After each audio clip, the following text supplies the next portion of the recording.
Isang pribilehiyo ang makaparito sa tabernakulo. Medyo di ko inaasahan din. Ako po'y alam kong ngayong gabi ang gabi ng komunyon. Kaya sa tuwin ay gusto kung nasa paligid lang naman ako na pumarito sa komunyon. Dahil ito'y, sa palagay ko, ang lahat ng mga Kristiyano ay dapat na mag-asam na makipagkomunyon. Dahil sinabi ni Jesus, kung hindi kayo kakain nito, ay wala kayong bahagi sa akin. Kaya naman, sa tuwin ay isang malaking pribilehiyo ang makaparito sa tabernakulo. Pagkatapos, ngayong gabi, nabanggit ni kapatid na Neville na medyo paus siya at nais niya na kung ako ba'y makakapangusap sa ating kongregasyon. Sinabi ko sa kanya na ikagagalak ko.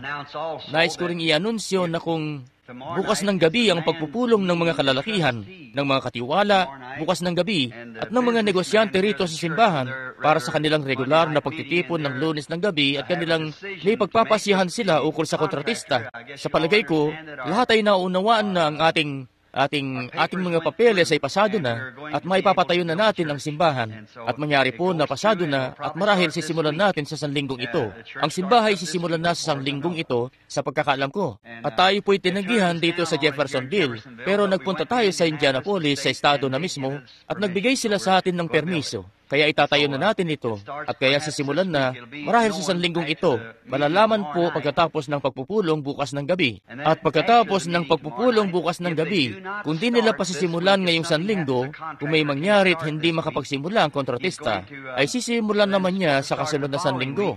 At itong parating na dulo ng sanlinggo, Sabado ng gabi, Linggo ng umaga at Linggo ng gabi, sa susunod na sanlinggo, itong parating na Sabado at Linggo, loobin ng Panginoon, nais kong magkaroon ng isang tatluhang pagtitipon uli, gaya ng ginawa natin ilang linggo o nakararaan. At pagkatapos nating Sabado po yan ng gabi, at pagkatapos Linggo ng umaga, at pagkatapos Linggo ng gabi. Ito na kasunod, yan po sa 13 at 14 ng buwan na ito. At pagkatapos, ang ilan sa mga kapatid at ako'y aalis pagkatapos niyan, magpupunta sa Colorado sa isang biyahe para mangaso. Pagkatapos babalik kung ang tabernakulo po kapag ito'y matapos na. Kung ito'y kalooban ng Panginoon, nais kong talakayin marahil ng buong sanlinggo mismo bago ako magpunta uli sa mga pagtitipon at tatalakayin po ang 7 tatak ng Apokalipsis. Katulad noong natalakay natin ang 7 kapanahunan ng Iglesia. Ngayon, ang 7 tatak naman ang kasunod nun. At marahil sa susunod na 2 o 3 linggo,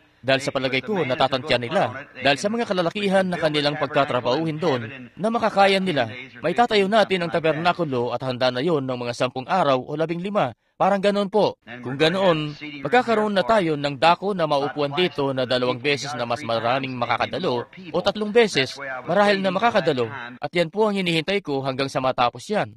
Dahil itong nakarang Sabado at Linggo, grabe po, alam nyo, naghihintay na rito ang mga tao ng 2:00 ng hapon pa lang para punuin ang tabernakulo bago pa magbukas ang simbahan. Noong sumunod na umaga noon, ng 5:00, may nurse na kapitbahay ko galing doon ang sabi, may mga tao na nagkakatipon sa paligid ng tabernakulo ng 5:00 ng umaga. Nangyari po, at pagkatapos ang mga tao, sa pagpasok nila, walang malugaran. At napanghihinaan sila ng loob at umaalis na lang.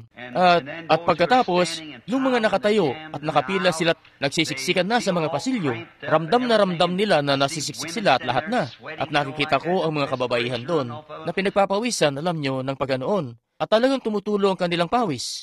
At may lalaki na tatayo at ibibigay sa isang kababaihan ng upuan niya. At pagkatapos, tatayo siya hanggang sa mangalay ang mga binti niya. At may iba naman na magbibigay sa kanya ng upuan. Alam nyo, at ganun po. At nakakaawa. At hayan ang mga nanay na daladala po ang kanilang mga anak na may sakit at iba pa. Masaklap po. Kaya sinisikap natin na maiwasan yan ngayon sa pamamagitan ng pagpapatayo ng mas malaking tabernakulo. At magkakaroon tayo ng mainam na lugar kung saan ang mga bata, kuminsan, kaya't nakakabala, tulad na lang ng pag-iyak ng malilit na bata. Bueno, magkakaroon tayo ng isang silid para dyan, para ang mga nanay ay makapasok doon, na matutunghayan pa rin nila ang gawain, at mapaparinig pa rin doon, sa loob ng silid. At magkakaroon tayo ng mga silid para sa Sunday School, at ang lahat na nakahilera na mismo sa dapat na lugar ng mga ito. At yan po kung loobin ng Panginoon ay uumpisahan na sa parating na sanlinggong ito. Bumoto po kayo ng 100% rito, kaya pinagbasihan namin yan, kita nyo? May soberanya ang iglesia. Kung anong sabihin ng iglesia, yun po. Walang katiwala o sino paman. Ang mga katiwala ay hayat ang bawat isa ay isang boto lang. Ang pastor ay isang boto lang. Ang iglesia po, hayat ang demokrasya sa simbahan, ang soberanya ng iglesia, ang iglesia sa kabuuan ang nagsasalita. Ganun po ito. At gusto natin yan. Dahil wala tayong mga obispo o herarkiya o nakakangat na nangangasiwa o kung ano pa para sabihin sa atin ng ganito, ganoon o kung ano pa. Ang Espiritu Santo sa iglesia ang nangungusap mismo. Gusto ko ang kalakaran na yan at napakainam nito. At tinanong ko, nais niyo bang lahat na maghintay hanggang sa meron na tayong sapat na pondo para ilipat ang tabernakulo at makapagpatayo ng isang malaking simbahan? Nasa lupon po yan ng mga katiwala at hindi ito mapagkasunduan ng mga katiwala. At pagkatapos, tinanong nila ako bilang pagkalahatang tagapangasiwa na dumulog at tanungin ng iglesia. Kaya ang sabi ko, ngayon may sapat na tayong pera para palakihin ang simbahan at ayusin ito ng panibago at lahat na, mula sa kung anong mayroon tayo. Sabi ko, ngayon magagawa na natin ito agad-agad o ipunin natin ang pera natin hanggang sa makasapat tayo para makapagpatayo ng kumpletong simbahan na bago sa ibang lugar. At nagbotohan po tayo sa simbahan at nagkakaisa na napagbotohan na itayo ang simbahan agad-agad at ito'y palakihin na mismo ang simbahan at nanatili tayo roon at tinanggihan tayo ng sanggunian dito sa Jeffersonville. Ang sabi di raw natin pwedeng gawin yon at inulit namin yon at nagtungo sa Indianapolis at ang estado ang ipinausisa roon. At pagkatapos sumagot sila, sabi, aprobado. May karapatan na tayo para itayo ito. Kaya wala nang kinalaman ang siyudad dito ngayon. Ang estado na mismo ang may kinalaman. Kaya nakakuha tayo ng permiso. At ang kontratista ay may napanghahawakan ng permiso ngayon. At sa palagay ko, handa na silang magsimula anumang oras. Itong bukas ng gabi, kung sabihin ng kontratista na gusto na niyang simulan sa susunod na sanlinggo, haya't kakanselahin ko ang mga pagtitipon para sa hanggang sa makadako tayo sa ang 7 tatak. At kung hindi naman, makapagsimula ang kontratista sa susunod na sanlinggo, haya't sa susunod na linggo, Sabado at Linggo, magdadaos po ako ng pagtitipon bago umalis. At mangyari nga na ipapangaral ko yon sa linggong ito. At mangyari naman na nalaman ko na ngayong gabi ay gabi pala ng komunyon. Kaya kinansela ko yon sa linggong ito. Dahil sa ganitong karaming tao, hindi kayo makakapagkomunyon ng komportable. Pero kapag may mas malaki na tayong simbahan, ay magagawa na natin yon. Ngayon, may bago tayong presidente na parating. Alam niyo na po ang ibig ko sabihin. Kapapanganak lang po sa pamilya Hickerson, di pa katagalan. At ang ating kapatid na babae na pianista, sigit, kung makakapupunta siya rito at bigyan tayo ng munting tipa sa piano ng Bring Them In, kung maari, o kung anong munting awit na ganong tipo. Ang mainam na munting ginoon na ito ng pamilya Hickerson na matagal nang hinihintay ay dumating na. Isang napakainam na munting bata at siya'y tunay na isang hiyas para sa mga Hickerson. At silang lahat ay mga hiyas sa atin. Minamahal natin sila at sila'y ating kapatid na lalaki at kapatid na babae. Ikinagagalak natin ang munting bata na ito na ipinanganak sa kanilang pamilya. Naganap mismong pinagbago ang pamilya.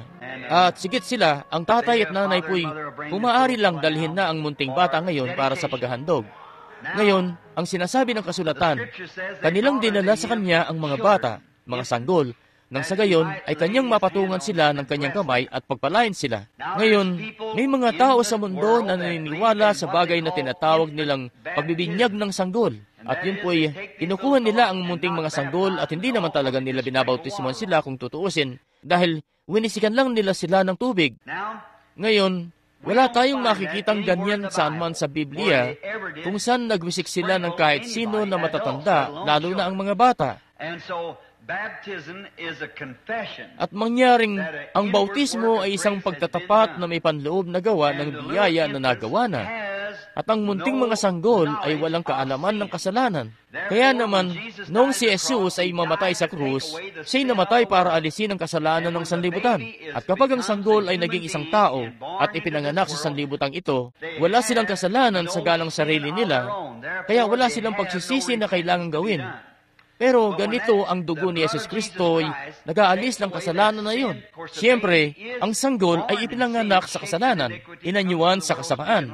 Dumating sa sanlibutan na nagsasalita ng mga kasinungalingan at sila'y makasalanan na sa kalikasan. Pero ang dugo ni Yesus Kristo ay kabayaran para doon. Ano pat, kapag ang sanggol ay sumapit na sa edad ng pananagutan at alam na ang tama at mali, kung ganon, kinakailangan nitong magsisi para sa bagay na ginawa nito. Ang kasalanan sa ngayon ng sanggol ay dahil ito'y ipinanganak sa kasalanan. Ito'y pantaong pagkakasala. Ang kasalanan nito ngayon ay ang kasalanan na nagawa noon ni Adan at Eva. At yun ay winaglit ng Diyos sa pamamagitan ng dugo ni Yesus Kristo. Ngayon, ang sanggol ay walang kasalanan na pagsisisihan hanggang sa siya'y magkasala. Kung ganoon, kinakailangan na niyang magsisi. Kita niyo? At kapag siya'y nagsisi, kung ganoon ay pagkakataon na yon para magpabautismo. At siya'y babautismuhan sa pamamagitan ng paglulubog. Hanggang sa panahon na yan, susundin natin ang turo ng Biblia na kanilang dinala kay Jesus ang mumunting mga bata, nang sa gayon ay kanyang mapatungan sila ng kanyang mga kamay at mapagpala sila.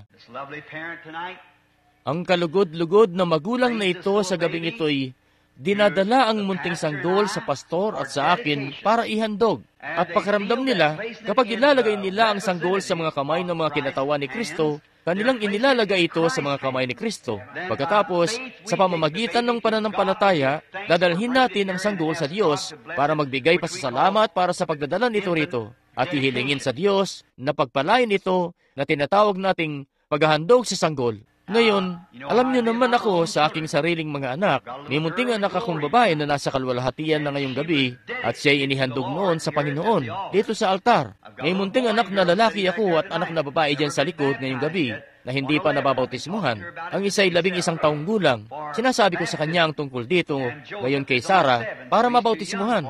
At si Joseph ay 7 taong gulang pa lang. Kaya siya'y masyadong bata pa para riyan hanggang sa kung naisin niya.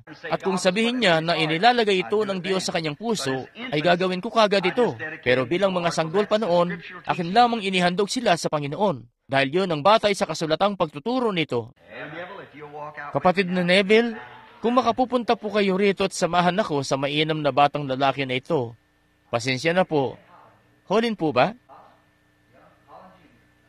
Holin? Oo, Holin. Junior. Stephen Holin. Bueno, mainam. Oo, akala ko tulog pa siya. Likas po yan sa mga Hickerson. Ano man ang mangyari, nakita ko po siya nung isang araw ang sabi ko, ang presidente at kung ano pa. At mangyari po na napakaliit nito para sa kanya, kita nyo? Nasabihin ukol sa kanya bilang isang presidente, kumusta ka? Bueno, alam ko na magiging isang kayamanan yan sa sino mong makadiyos na nanay, hindi po ba? Napakakalugod-lugod. At ngayon, kapatid na lalaking Hickerson at kapatid na babaeng Hickerson, bilang lingkod ni Kristo, bilang pastor nyo, dinadala ko ang sanggol na ito sa pamamagitan ng pananampalataya sa mga bisig ni Jesus Kristo na sa kanya inayos niyong ilagay ito sa kanyang mga bisig. Atin pong iyuko ang ating mga ulo habang ang pastor at ako'y nakatayo rito na ang aming mga kamay ay nakapatong sa sanggol. Makalangit naming Ama, sa Biblia, dinala nila sa iyo ang maliliit na mga bata para iyong mapatungan sila ng iyong mga kamay at mapagpala sila. At tunay, Panginoon, sila'y pinagpala. At ngayon, para sundin ang iyong halimbawa, ang mga bagay na iyong ginawa ay aming sinusubukan na maging malapit, Panginoon, na binabasa ang Biblia at sinusunod ang halimbawa na iyong ginawa. At ang tatay at nanay na ito, sina kapatid na lalaki at kapatid na babaeng Hickerson, aming minamahal na mga disipulo norito sa tabernakulo, kanilang dinala sa amin ang munting kagalakan na ito na iyong inilagay sa kanilang pangangalaga. Ito'y nanggaling mula sa iyo, Panginoon. Iyo pong ibinigay sa kanila ang batang ito. At ngayon ay may pagnanais sila na ibigay ang munting buhay nito sa iyo na maging isang paglilingkod sa iyo. Dalangin ko po na iyong pagpalain ng batang ito, na iyong pagkakalooban ito ng mahabang buhay, naway mabuhay ito kung posible na makita ang pagparito ng Panginoon. Dalangin ko na iyong pagpapalain ito kung saan man ito. Naway mapalaki ito sa isang Kristiyanong tahanan, yamang ito'y ipinanganak nga sa ganoon. At naway magtuloy-tuloy sa tahanan na ito.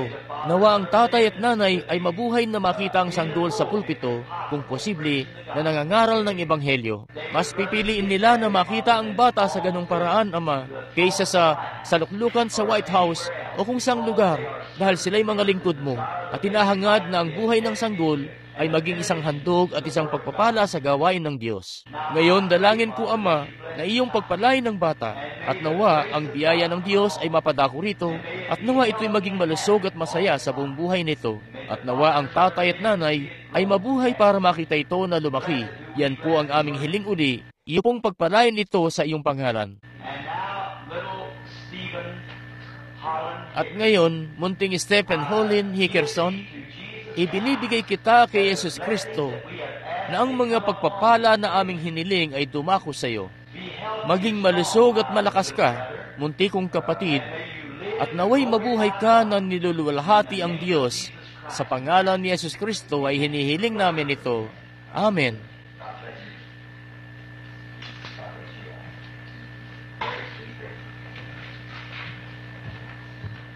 Pagpalain ka ng Diyos, pagpalain kayong lahat ng Diyos.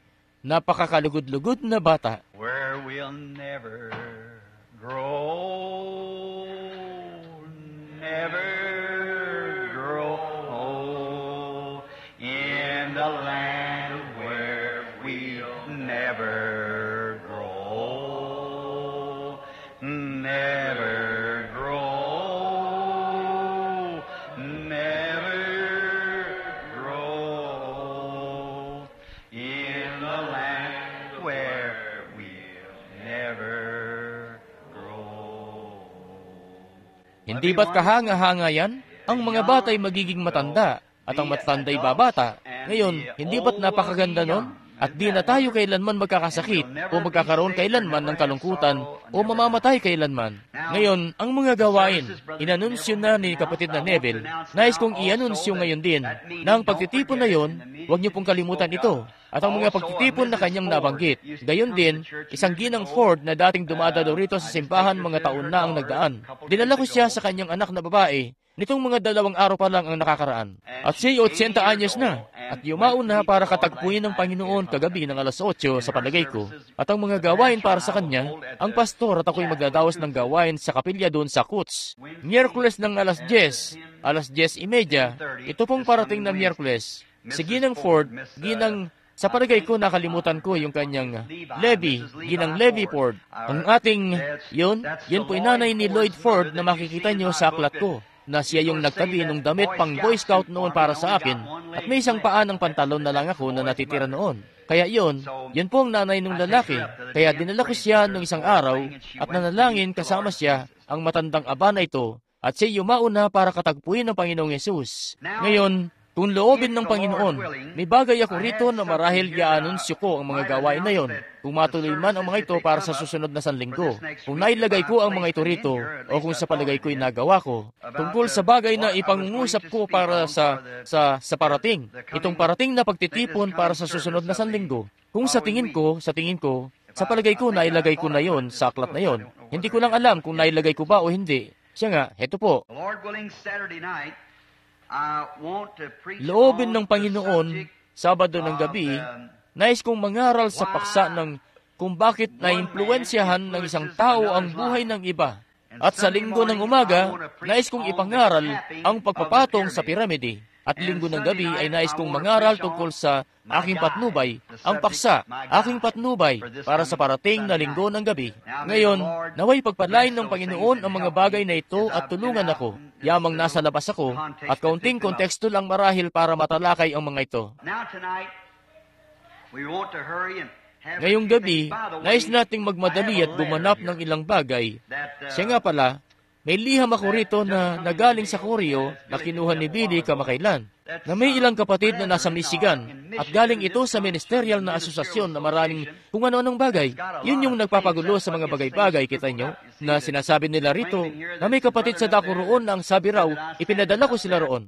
At nangangaral sila na ang mga kalalakihan ay dapat daw iwan ang kanilang mga asawa at maghanap ng kanilang espiritual na katuwang. At siyangat ako raw ay ganap na di nagkakamali. Na wala raw, ilan nga sa kahindik-hindik na bagay na maririnig nyo kailanman.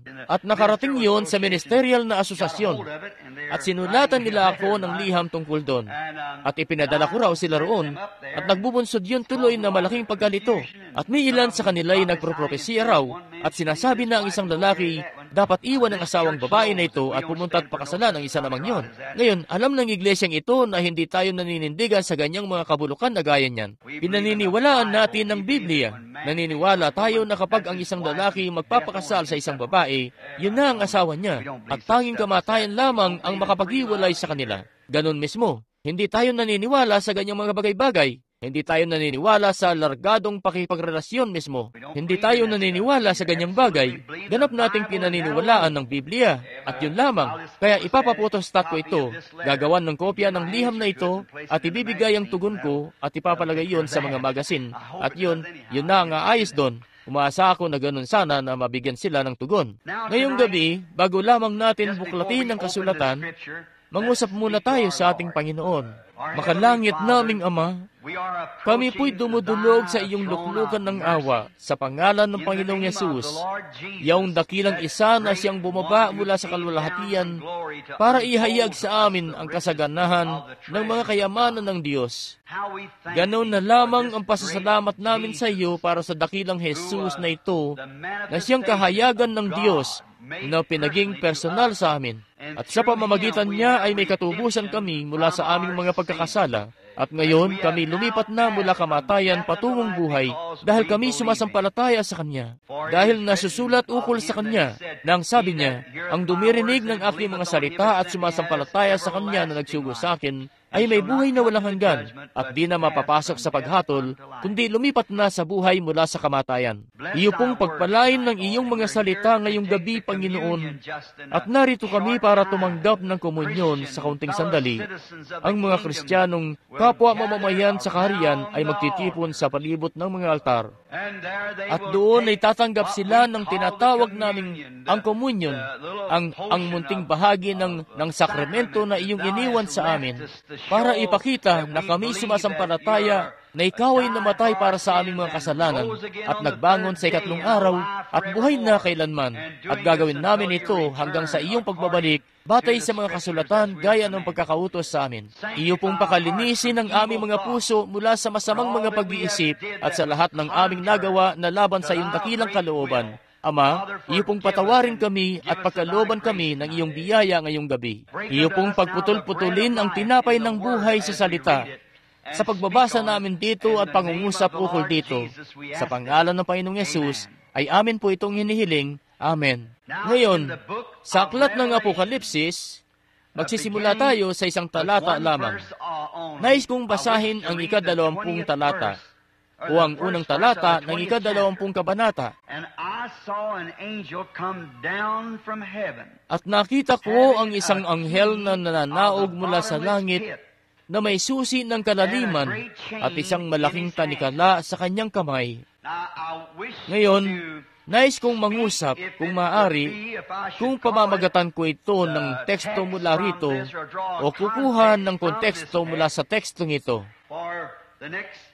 Sa susunod na 20 o 25 minuto, nais kong pamagatan itong ang susi sa pintuan.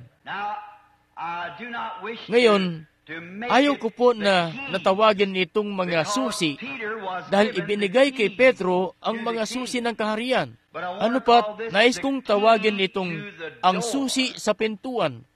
At pagkatapos lamang nito, nais kong magbigay ng ilang komentaryo ukol sa komunyon bago natin ito tanggapin ngayong gabi. Ngayon, isang susi. Napansin ko rito habang binabasa natin na ang anghel na ito'y nanaog mula sa langit na may susi sa kanyang kamay.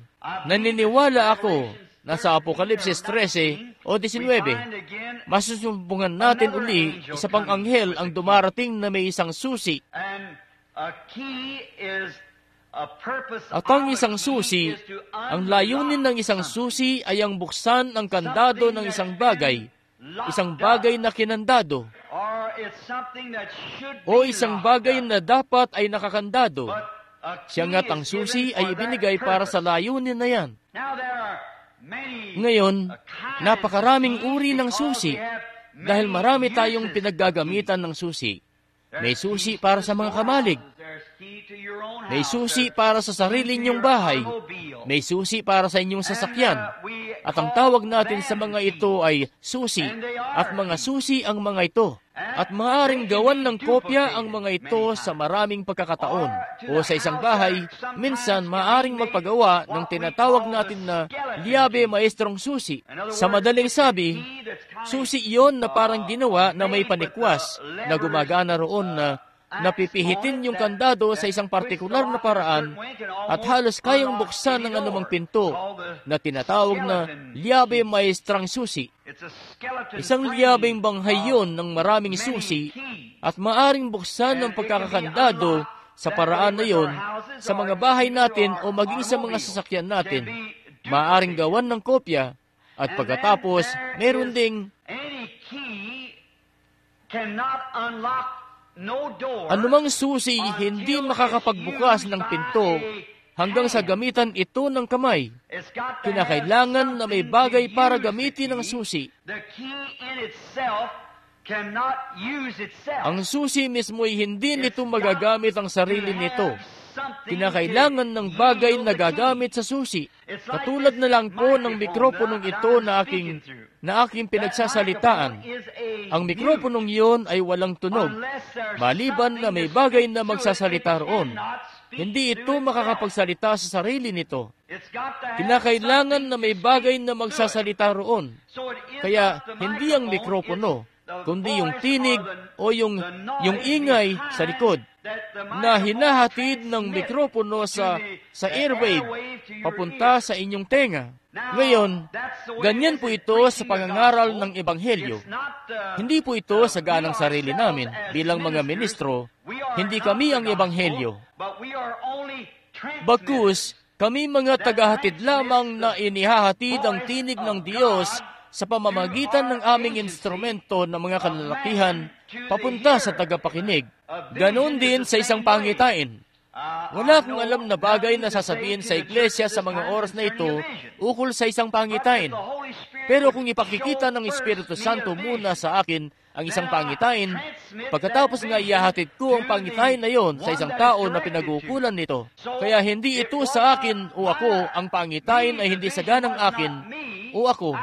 Pangitain ito na bigay ng Diyos at kumikilos ako bilang tagahatid lang para ihatid ang mensahe ng naturang pangitain sa mga tao.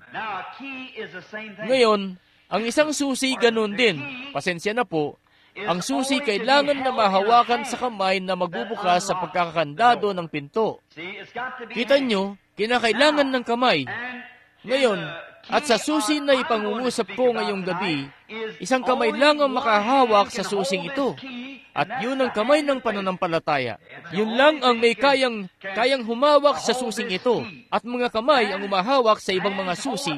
At kinakailangan ng isang kamay ng pananampalataya para riyan. Ngayon, ihalimbawa natin itong susi tungo sa kaalaman. Ngayon, ang isang tao ay kinakailangan kung siya'y nagsisikap na magkamal ng kaalaman, kita nyo? Ngayon, may susi para doon. May paraan para ang taong ito ay mabuksan. Kinakailangan na siya'y para makuha niya ang kanyang mga aklat at kanyang pag-aaral at hindi siya maaaring walang makakapagpaaral sa kanya. Marahil matuturuan nila siya, pero kinakailangan niyang matuto. At ang tanging paraan na magagawa ito ay kinakailangan niyang makuha ang susi na yon na may bagay roon na magbubukas o maghahayag sa kanya ng kaalaman na kanyang hinahanap. At may mga tao na naisubukang tumugtog ng piano at sila o musika. Hindi nila alam kung paano yon gawin. Pero maaari silang pumunta roon at may guro na magtuturo ng leksyon. At hindi pa rin nila ito matututunan. Hindi nila kayang taglayin ang susi na yun tungo sa hiwaga na yun. Kung paano ba ang ritmo at ang mga tunog ng pagkakatono at iba pa na umaalingaw-ngaw, kinakailangan ng susi. At maging sa matematika, may susi tungo sa matematika na kinakailangan na masanay kayo roon. Nakakita na ako ng mga kalalakihan na kayang alamin ang sagot sa 4 na hilera ng mga numero. At ilalagay lang nila ang mga daliri nila tigit-tigisang daliri sa hilera ng mga numero, at bababa ng paganoon ng marahil 5 o 6 na numero, at ilalagay ang sagot sa ilalim. Sinasagutan ng 4 na hilera ng sabay, saan man mula bilang na 1 hanggang 9. Bueno, ako nga'y nahihirapan ng sagutan ang 1 hilera pa lang. Maliban na lang kung may sapat akong mga daliri sa kamay at paa para magbilang. Para alamin ang sagot sa 1 hilera, hindi ko nga malaman-laman ang susi para doon. Pero nakita nyo, may ilan sa kanila mismo na may susi tungo rito. Alam nila kung paano ito gawin. At may susi tungo sa kaalaman. Para sa isang tao na gustong magtamo ng kaalaman, may susi tungo sa siyensya. Para sa siyentipikong mga pananaliksik. Ngayon, hayan, yun nga'y kahanga-hangang susi. Tinutuklas ng mga tao ang susi na yan. Gaya na lang dito di pa katagalan. Natuklasan nila ang 1 atom at nalaman nila na may mga atom. At pagkatapos ang mga atom na ito ay bumubuo pala ng molekula at iba pa. Ngayon, sinasaliksik nila maigi. May ilan na naniniwalang ang atom ang nagpapanatili sa lahat ng bagay para di magwatak-watak. Na kung iibahin ng direksyon ng ikot ng atom, yun ang magbubunsod sa pinapanatili nun na hayat magwatak-watak. Dahil ang lahat ng bagay ay pinapanatiling buo ng atom. Alam natin yan. Ngayon, ang poste na yan ay pinapanatiling buo ng atom. Kayo'y pinapanatiling buo ng mga atom. Ang damo, ang mga puno, ang lahat ay pinapanatiling buo ng mga atom. Siyangat kung ang atom na yan na umiikot sa isang direksyon, kung ito'y masisira at pababalikin ang ikot, haya't mawawasak ito. At ngayon, ang magagaling ng mga siyentipiko ay naniniwala na maaari yung gawin. At kanilang trinabaho ito ng trinabaho at tinupuan nila ito ng oras at mga oras at linggo at mga linggo, taon at mga taon, hanggang sa kanilang mapagtagumpayan ito. Haya't naniniwala ako na si Thomas Edison yun, ukol sa bumbilya, na sinasabi nila na ang taong yun ay may kaalaman na kaya niyang gumawa ng dekuryenteng ilaw. Siya ang nag-imbento ng bombilya at ayaw nga niyang humiga sa kama sa gabi.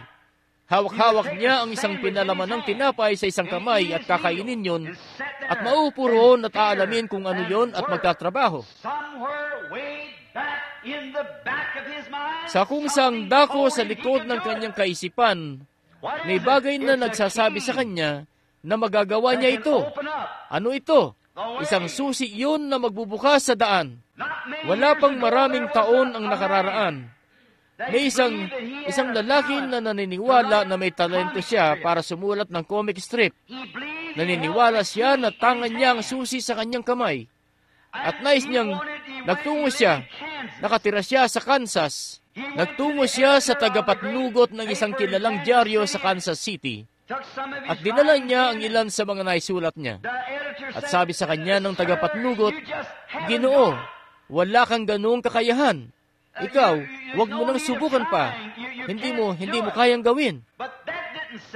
Pero hindi siya noon nasiyahan.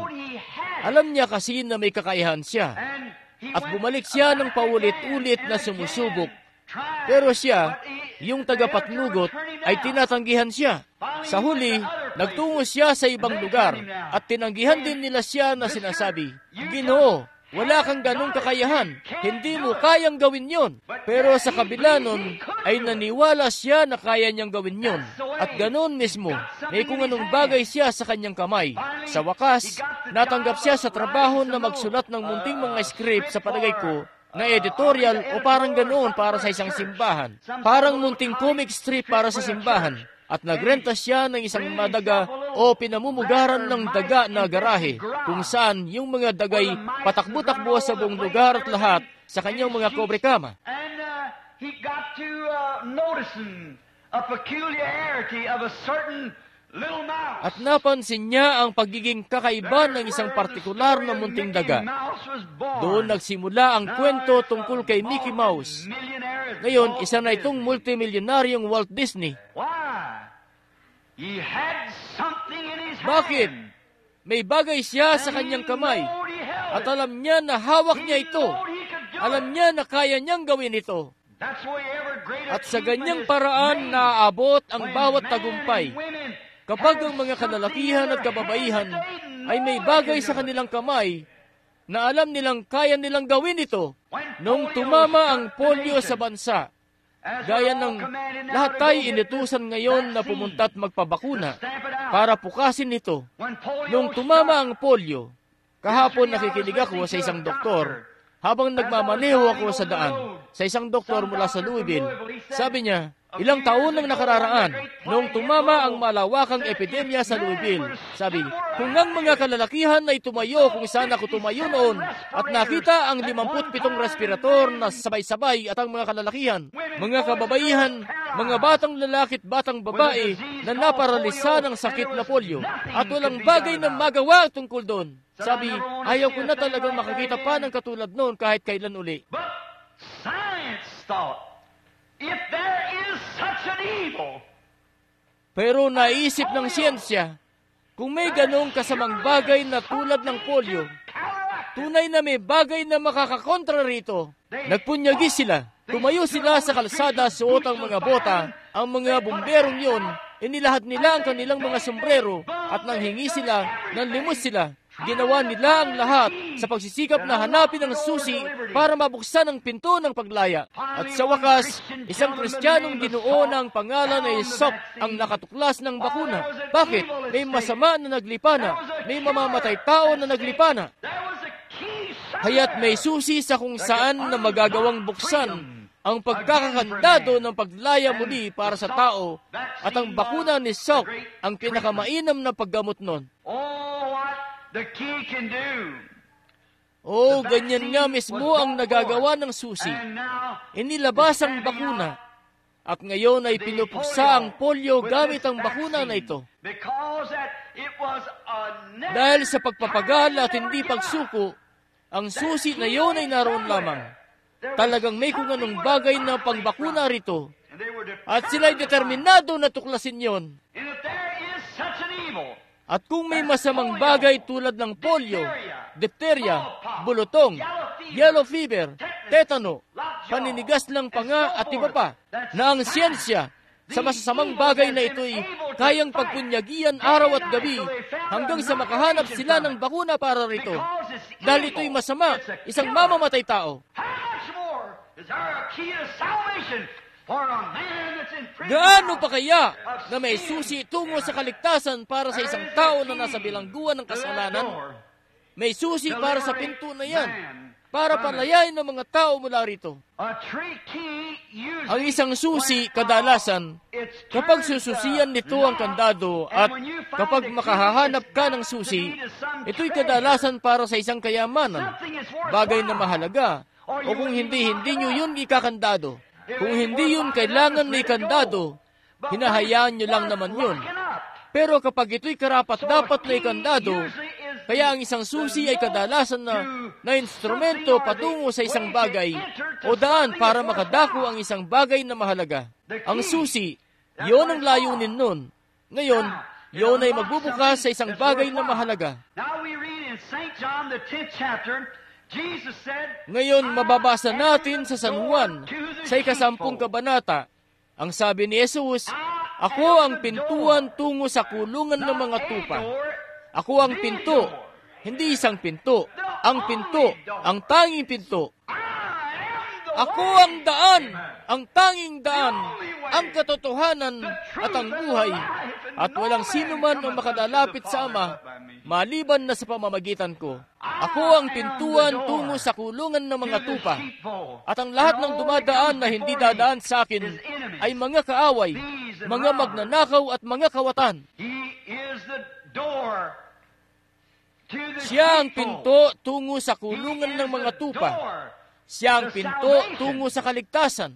Walang ibang pangalan ang ibinigay sa silong ng langit kung saan kayo'y maliligtas sa pamamagitan lamang ng pangalan ni Yesus Kristo. No church, no denomination, no creed, Walang no iglesia, doctrine walang denominasyon, of walang anything, kredo, only walang through mga Jesus' doktrina name. ng kung ano-ano.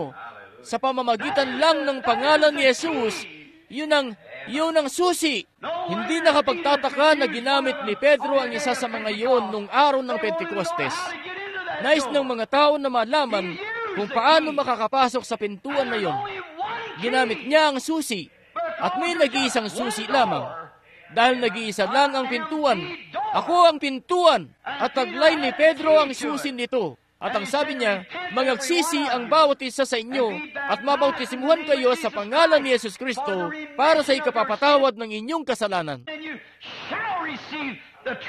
At tatanggapin nyo ang mga kayamanan ng Diyos. Yun nga ay susi sa pintuan at si Jesus ang pintuan. Nag-iisa lang ang pintuan tungo sa kagalingan at si Jesus ang pintuan na yon. Nag-iisa lang ang pintuan tungo sa kapayapaan. Oo, ang aking kapayapaan ay binibigay ko sa inyo. Siya lang ang nag-iisang pintuan tungo sa tunay na kapayapaan. Iniisip nyo marahil na may kapayapaan kayo. Marahil makakapagkamal kayo ng sapat na pera para bumili ng tahanan nyo. Marahil makakapagkamal kayo ng sapat na pera para makabili ng damit ng inyong mga anak. Makabili ng pagkain na makakain na anupat makapagkamal ng sapat na kasikatan para maging sikat sa kalagitnaan ng mga tao. Pero kapag uhubarin nyo na ang inyong sapatos sa gabi at maghahanda ng humiga, may nag-iisa lang na bagay na makapagbibigay sa inyo ng kapayapaan. Yan nga'y kapag alam mo na mamamatay ka na ng gabing yon, may nag-iisa lang na kapayapaan at siya nga't si Jesus ang kapayapaan. Siya ang ating kapayapaan. Siya ang ating kagalingan. Ako ang Panginoon ninyong Diyos na nagpapagaling ng lahat ng inyong mga karamdaman. Siya ang pintuan tungo sa langit at wala nang ibang pintuan o iba pang daan kundi sa pamamagitan lamang ni Jesus Kristo. Siya ang pintuan patungong langit.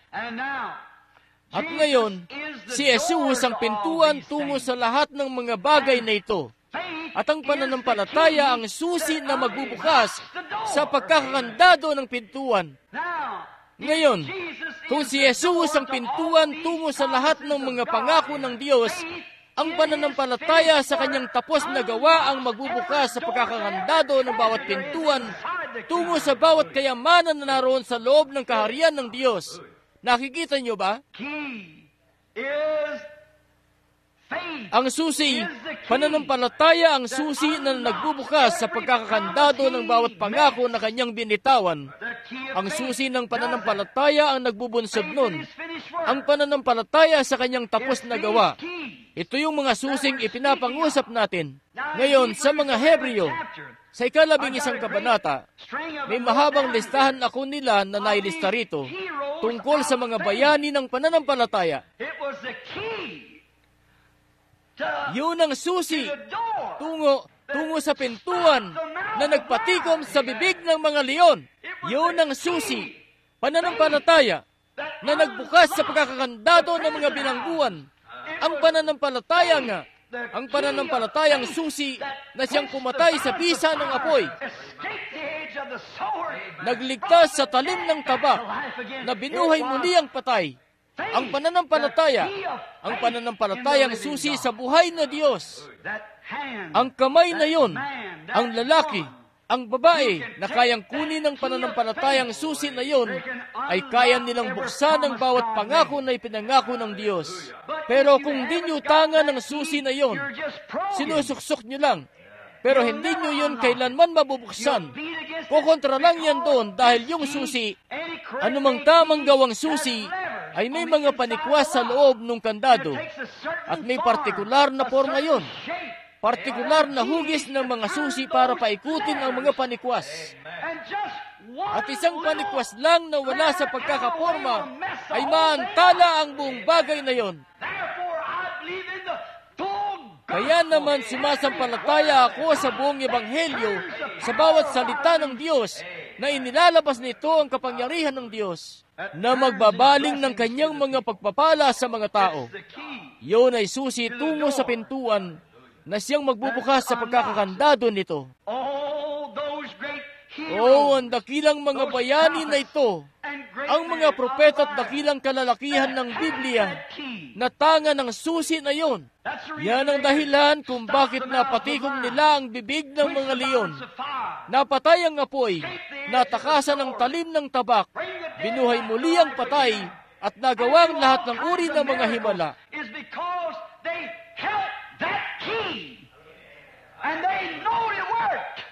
Ay dahil tangan nila ang susi na yon na alam nilang gumagana. Dahil ito'y ipinanganak ng kasulatan na susi. Ngayon, Kung ang isinusuksok ko'y kredong susi, hindi ko alam kung anong magagawa nun. Kung sinasabi nila, itinuturo ito ng iglesia ko, hindi ko alam. Pero kapag itinuturo ito ng Biblia, at tangan ko ang pananampalatayang susi sa aking kamay o sa aking puso, na sinasabi, yan ang salita ng Diyos, yan ang papatay sa bisa ng apoy. Bubuksan nito ang pagkakakandado ng kagalingan para sa may sakit. Bubuksan nito ang pagkakakandado ng kaligtasan para sa mga naliligaw. Kinakailangan kong dumako roon sa pintuan na ang lahat ay sa kanyang pangalan. Ano man ang gawin ninyo sa salita o sa gawa, gawin ninyo lahat sa kanyang pangalan. Yamang nalalaman na ang susi na nakamit nyo ay pananampalataya, dahil ito'y isang gawa sa kasulatan na susi. Ngayon, kung ito'y kredong susi, denominasyong susi, hindi ko alam kung anong magagawa niyan. Pero kung ito'y isang batay sa kasulatang isusi, bubuksan nga nito, dahil Diyos na mismo ang nagsabi. Ngayon, hindi nakapagtataka na magagawa nilang supili ng bisa ng apoy at iba pa. Hawak-hawak nila ang susi. Sa unang pagtango na ginawa ng Diyos sa isa sa mga propetang iyon, wala ngang makapipigil sa kanila. Hindi niya kailangang gawin gaya ng ginagawa niya sa akin kuminsan, na pinupukpok ito ng pinupukpok, at marahil sa inyo rin, sana po'y hindi. Kundi patuloy lang na sinasabi sa akin, pumunta ka't gawin ng ganito, at pagkatapos, madadapa-dapa ka roon. Kung ganon, pumunta ka't gawin ng ganito, tapos pumunta ka't gawin ito uli. Hindi mo ito nagawa ng tama. Isang munting pagtangulang, isa lang, naramdaman nila mismo ang Espiritu na sinasabi sa kanila, ito ang bagay na dapat gawin. At wala ngang makapipigil sa kanila. Kapatid, kanilang pinatikom ang bibig ng mga leon. Sila'y nakatakas sa talim ng tabak. Kanilang pinatay ang apoy. Nagawa nila ang lahat. Munting pagtangulang mula sa Diyos, dahil tangan nila ang susi sa kanilang kamay. Ang dakilang pananampalataya na yon. Nakagawa sila ng mga bagay para sa Diyos, dahil walang makapipigil sa kanila. Ganun na lamang kalwalhati. Katulad na lang ng kabataang lalaki na minsang lumapit sa isang matandang kapatid na isang makadiyos na matandang lalaki. Isang matandang propeta ng Diyos. At napapakinggan niya ang lalaki na yon na laging nagpapatotoo. Laging nagsasaysay ukol sa kabutihan ng Diyos, na talagang ganoon ang Diyos, at talagang ganoon si Kristo, at tuloy-tuloy mismo na nagsasaysay. Dumating yung oras na ang kabataang lalaking ito ay tatalaga na tungo sa pagmiministeryo. Kaya nagtungo siya roon sa isang matandang paham, at sinabi niya sa matanda, Ginoo, nais ko pong magtanong ng isang katanungan. Sabi nung matanda, itanong mo, kabataang lalaki? Sabi niya, si Kristo ba'y talagang literal na ganon kahalaga sa iyo, gaya ng sinasabi mo na ganon nga siya? Ang sabi nito, siya'y higit pa ang halaga sa akin kaysa sa maihinga kong hininga para makapagsalita. Ayan nga. Ano yon? Nasumpungan niya ang susi. Ang sabi ng kabataang lalaki na yon pagkarinig niya nun, kung sinasabi mo ang mga bagay na ito, at sinasabi mo sa akin na ang mga ito ay ganoon karealidad sa iyo, kung ganoon, nais kong makilala ang siyang Jesus sa siyang realidad. Ano yon? Alam niya na hawak ng matandang lalaki na yon ang susi na kaya niyang alisin ang pagkakakandado at kaya niyang ikandado. Alam niyo, ang susing nakakapagkandado ay nakakapag-alis din ng kandado. Siya nga, kita niyo? Magagawa niyong magkalag o magtali. Ganun nga, ang siyang susi na nagkakandado ay nag-aalis din ng kandado. Ang susi na nag-aalis ng kandado ay nagkakandado rin. At ganun nga mismo, kita niyo, dahil gumagana ito sa siyang paraan. Kaaba-abangan na naiwaglit ng iglesia ang pangitain nito tungkol doon. Nakakalungkot na bagay nga na ang iglesia ibinenta ang sarili nito sa mga kredo, gaya ng ginawa natin ngayon at ngayon tumatawag para sa pagkakaisa. Nakita natin kung saan ang bantog na hierarkiyang Romano't sila ay nagtatagpo ngayon. Magpapalit nga sila ng mga programa. Akala ko hindi sila nagbago, pero magbabago pala. Ano't anuman, nabibigyan ng bawat pari ng kapangyarihan ng isang papa, at kung nasan man siya at iba pa. Kaaba-aba na ang iglesia ay buong-buong tanggap ang mga dogma sa halip na ang salita. Kita nyo? Diyan nila iniwan ang susi diyan mismo. Yan ang dahilan kung bakit ang mga dakilang himala at mga tanday hindi na ipangyayari sa gitna ng mga tao ngayon, di gaya noon. Naiwaglit nila ang susi. Siya nga't alam nila ang pintuan. Alam nila na naroon ang pintuan, pero ang kasunod nga nun ay ang susi para mabuksan ang pintuan. At ang mga kayamanan ay nasa likod ng pintuan. Ang mga ito'y nakakandado, nakatagong di kita, mula sa di mananampalataya. Pero ang mananampalataya, na may pananampalataya at tangan-tangan ng pananampalatayang susi, ay kayang buksan ang pagkakakandado ng mga pintuan. Siya nga po, isang beses dito mga ilang taon na ang nakararaan, may isang misyonerong kapatid at nakaramdam siya ng isang tawag para sa Afrika. Isa siyang kabataang lalaki, may asawa at 2 anak, magaganda. Ang mga kabataang babae, mga 7 o 8 taong gulang ang bawat isa. At ang kabataang ito ay hindi makaalis mula rito. Siya isang ministro. Meron siyang mainam na simbahan sa lalawigan, pero hindi siya maaring umiwas mula sa pagtawag na yon. Siya kailangan pumunta ng Afrika at nanalangin siya araw at gabi. Ayaw niyang pumunta at ang Diyos ay patuloy na nangungusap sa kanya. Kinakailangan mong pumunta. At sa huli dumating siya sa punto na anupat isang pagtutuos kung saan siya'y talagang kailangan pumunta. Kaya pinuntahan niya ang lupon ng pagmimisyon ng kanyang iglesia. At ang sabi niya, tinawag ako ng Diyos sa dako ng pagmimisyon doon sa kagubatan ng Rhodesia. At ang kagubatan na ito'y pinamumugaran ng malaria, ng lagnat at ng init ng araw, ng epidemya at ng ketong. At lahat na ng uri ng sakit doon sa gubat na ito, kung saan doon niya gagawin, gugugulin ang buhay niya. Ibinenta niya ang kanyang bahay at lahat ng meron siya. Mangyari nga na nais siyang subukin ng lupon ng pagmimisyon. At ang sabi nila, sigurado ka ba ngayon? Ang sabi niya, sigurado po. Ang sabi nila sa kanya, Ginoo, nakapag-isip-isip ka na bang mabuti sa bagay na ito? Kaya't may 2 kang magagandang mumunting anak na babae. At may kalugod-lugod kang bata pang may bahay. At kung iyo lang, bakit di ka muna pumunta roon at tingnan mo kung ano ang kalagayan at pagkatapos bumalik ka? Sabi niya, hindi. Sinabihan ako ng Panginoon. Oh, ito'y tunay nga. Ang sabi niya, tinawag nga ako ng Panginoon. At ayaw ko sanang iwan ang tahanan ko. Ayaw kong iwan ang simbahan ko at ang kongregasyon ko. Pero tinawag ako ng Panginoon para sa gubat na yon. Tapos ang sabi niya, Ginoo, alam mo ba na ang maliliit mong anak na batang babae maaaring magkasakit ng yellow fever o black water fever at mamatay ng magdamag lang? At binanggit niya ang ilang iba't ibang tao na namatayan ng kanilang mga anak na mamunting mga bata pa na dinala sila roon, doon sa mga sakit na wala silang bakuna. At sabi, isipin mo ang ketong. Kung ang maganda mong may bahay at 2 mong maliliit na anak na babae magkaroon ng ketong, at ang init ng araw at mga bagay na kakaharapin mo doon.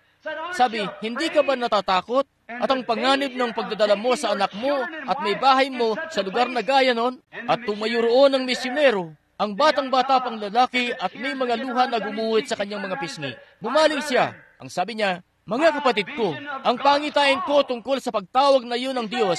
Ang sabi niya, kung tinawag ako ng Diyos na magtungo sa Afrika,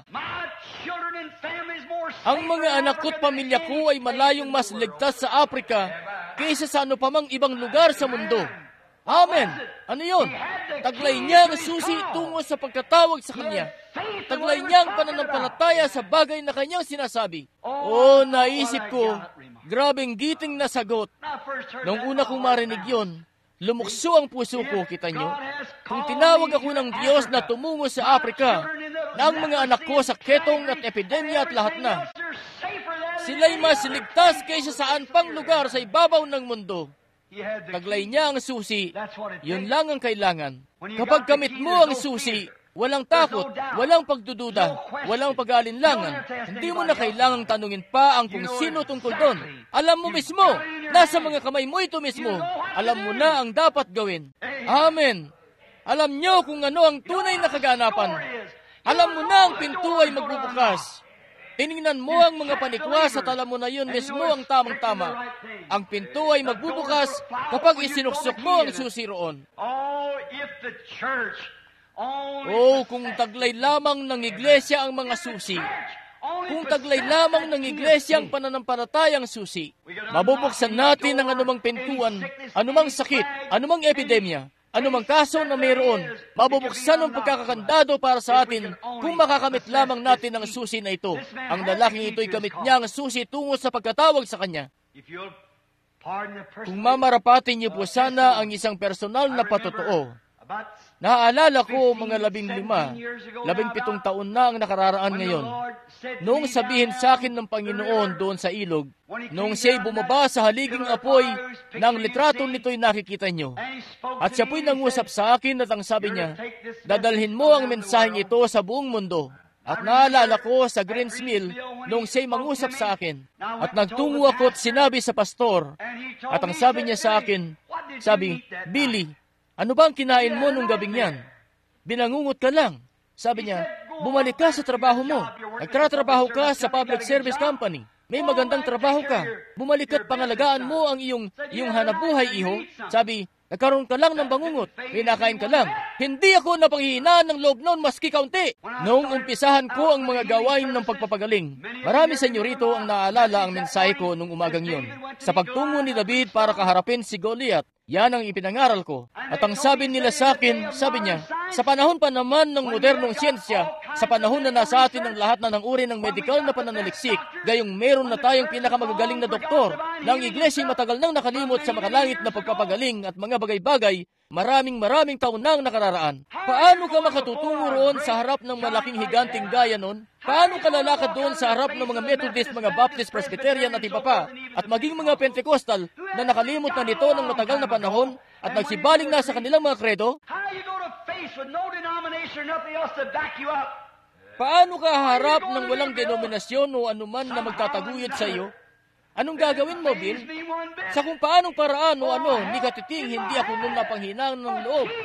Dahil hawak ko sa aking kamay ang isang susi. Sabi nila, walang maniniwala sa iyo. Hindi mo yan magagawa. Walang maniniwala sa iyo. Sabi ko, wala sa akin yun. May isang bagay mismo na sigurado. Tinawag ako ng Diyos at kinakailangan kong humayo dahil tinawag ako ng Diyos. Hawak ko ang susi. Tinawag niya ako. Kanya ngang ipinakita sa akin. Siya'y nangusap mismo sa akin at nakita ko ang kanyang presensya nung utusan niya ako.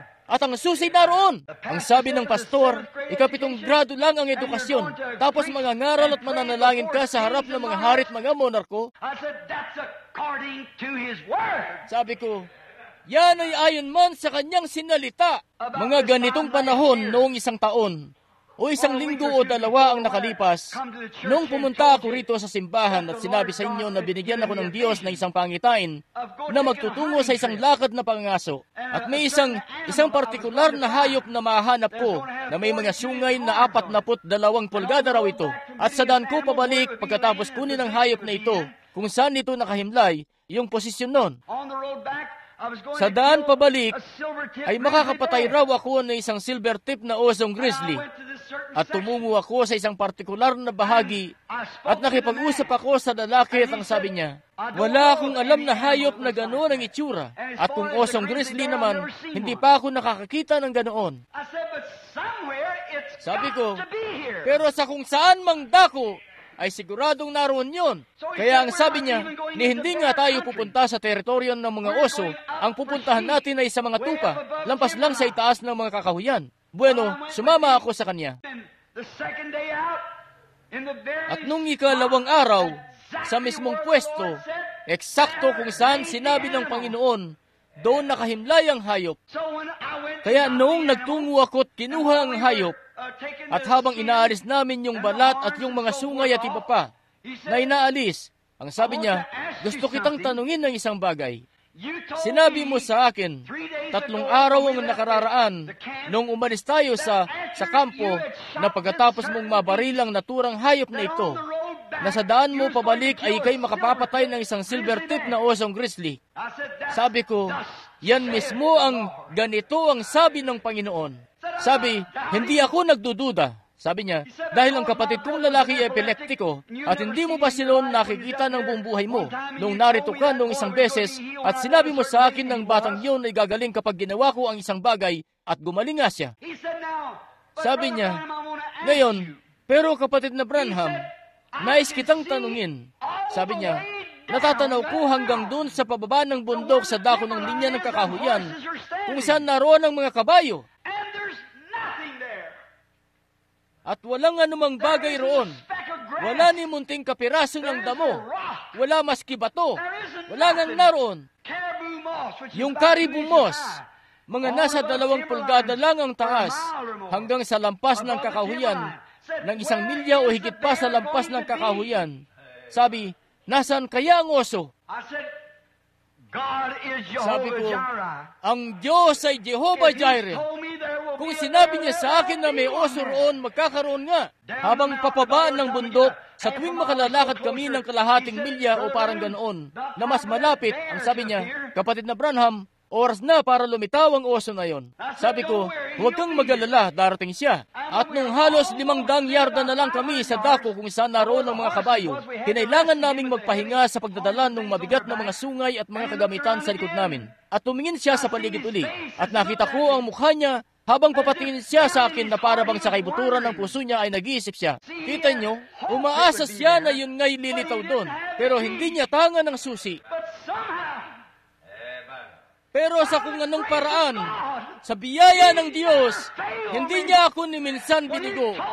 Nung sabihin niya sa akin na magkakaroon ng isang silver tip doon, tangan ko ang susi. Hindi ako nagalinlangan maski kaunti, maski katiting. Bumaling ako sa lalaking yun at sabi ko, Bud, lilitaw yun dyan. At noong pagbaling ko, naroon nga ang oso na nakatayo sa itaas namin ng mga kalahating milya ang layo. Gumamit siya dali-dali ng teleskopyo. Ang sabi niya, Billy, mahabagin, isa nga itong malaking silver tip. Kita niyo, ang susi, isang pangitain, ang salita ng Panginoon.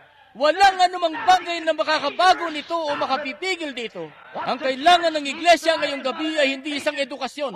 Ang kailangan ng iglesia ngayong gabi ay hindi isang denominasyon. Ang kailangan ng iglesia ngayong gabi ay hindi kredo. Ang kailangan ng iglesia ngayong gabi ay susi tungo sa mga kasulatan, ang pintuan. Na si Kristo ang pintuan at siya ang salita. Ang pananampalataya sa salita ng buhay na Diyos ang mag-aalis sa pagkakandado ng bawat pintuan. Diyos, ibigay mo po sa amin ang susi. Ibigay mo sa amin ang susi. Mga Hebreo, sa 12 kabanata, sinasabi, yamang nakukubkub tayo ng makapal na bilang ng mga saksi. Itabi nating walang liwag ang bawat pasan at ang di pananampalatayang pumipigil sa atin. Ang sinasabi rito ay kasalanan, na ang kasalanan ay ang di pagsampalataya. Kita nyo? Nag-iisa lang ang kasalanan.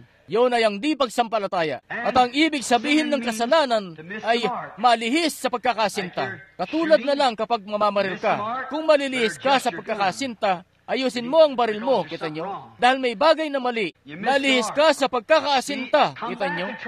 Bumalik at subukan uli, kita nyo? Ang ibig sabihin ay bumaling ka. Nalihis ka sa pagkakasinta. Kapag nais mong maging Kristiyano at umanib ka sa iglesia, nalihis ka sa pagkakasinta. Kapag nais mong maging Kristiyano at ikay nawisikan sa pangalan ng Ama, Anak, Espiritu Santo, nalihis ka sa pagkakasinta. Mas mainam na bumaling ka pabalik. Hindi ka tatama sa tudlaan. Kung saan-saan ka kakalat, sigurado yan. May nag-iisang bagay lang na mapapanatili kayo sa sakdal na pagkakalinya. Yun ang kasulatan, ang Biblia, ang salita, dahil kapwa ang kalangitan at ang lupa ay lilipas, pero ang salita ng Diyos ay hindi kailanman lilipas. Kaya hawakan niyo ang susi, ang pananampalataya sa salita, at bawat katiting na pananampalataya na sumasampalataya ka, at hindi nag-aalinlangan maski katiting, magagawa mong buksan ng pagkakakandado ng bawat pintuan na nakatayo sa gitna mo, at sa pagpapala na laan ng Diyos para sa iyo. Naway tulungan tayo ng Diyos na makamit ang mga susi. Yan ang dalangin ko. Atin ang iyo ko ang ating mga ulo ngayon para sa isang pagdulog na pananalangin. Makalangit naming Ama, pinasasalamatan ka po namin na iyong ibinigay sa amin ng isang susi para buksan sa amin ang pagkakakandado ng kaligtasan. Aking pinasasalamatan ka para riyan, Panginoon, na kami ligtas at para sa susi na aming nagagamit hanggang ngayon. Pero Diyos, iyo pong pagkalooban kami ng pananampalataya na ang bawat isa sa mga salitang nasulat sa iyong aklat ay mga mumunting panikwas. At ang susi na ito na tinatawag na Jesus o ang pintuan po, ang ibig kong sabihin na tinatawag na Jesus at ang susi na tinatawag na pananampalataya na dumadayti sa bawat salita, binubuksan nito ito. Pinakikilos noon ng munting panikwas at nang kami makapasok sa pagpapala na yun. Makalangit na Ama, iyo pong ibigay sa amin ng mga susi nang sa gayon ay magkaroon kami ng pananampalataya sa mga pangako ng Diyos. Nang sa gayon ng aming pananampalataya ay hindi mabigo. Nang sa gayon ay magamit kami sa paglilingkod sa iyo at sa kanila na kaugnay namin. Iyo pong patawarin ang bawat pagkakasala ng aming di pananampalataya, Panginoon, at tulungan kami na maging iyo. Kami dumudulog po ngayon patungo sa hapag ng komunyon. At dalangin ko, makalangit na Ama, na iyong patatawarin kami sa lahat naming mga pagkakasala, nang sa gayon ay makapasok kami sa kagalakan ng pakikisama sa palibot ng dulang ng Diyos. Amin pong hinihiling ito sa pangalan ni Jesus. Amen.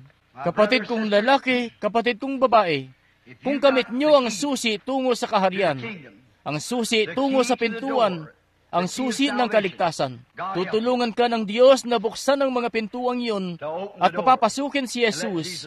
Pahintulutan niyo siya na bigay sa inyo ang mga bagay na inyong pinakamimithi. Ngayon, pansumandali lang po bago tayo magsimulang magbasa ukol sa komunyon, nais ko pong mangusap ng isang bagay dahil ito'y ukol sa komunyon. At sa pagdulog natin sa altar na ito, nag-iisa lang ang paraan ng pagdulog. Yun ay, kung hawak natin ang susi ng pananampalataya sa ating mga kamay, yan ang nagbubunsod sa atin na malaman na ang ating mga kasalanan ay napatawad na. At kung wala tayo nung susi para buksan ang pintuan na yun, na ang ating mga kasalanan ay mapatawad, wala tayong karapatan sa hapag ng Panginoon.